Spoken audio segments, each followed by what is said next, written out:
Sa ibang balita, muling nakapuntos ang pinag-ibayong kampanya ng pamahalaang lungsod ng Maynila laban sa illegal recruitment.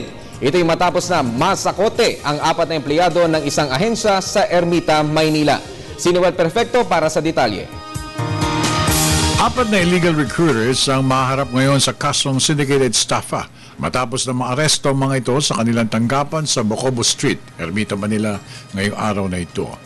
Iniharap ni Mayor Lim ang 4 na sina Dennis Abelion E. Asibal, presidente ng Manhaba International Management Services Company, Gemma Padilla, Emma Palalon E. Torres at isang Romel Palalon E. Palma.